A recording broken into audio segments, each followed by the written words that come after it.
UNICEF نے 92 ملکوں میں کووڈ ویکسین تقسیم کرنے کی تیاریاں شروع کر دی۔ پاکستان میں بلاول بھٹو پازیٹو۔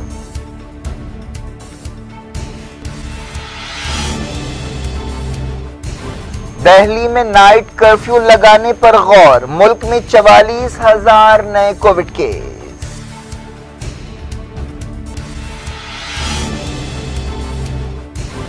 سری نگر میں ملیٹنٹس کا حملہ، 2 سپاہی ہلاک۔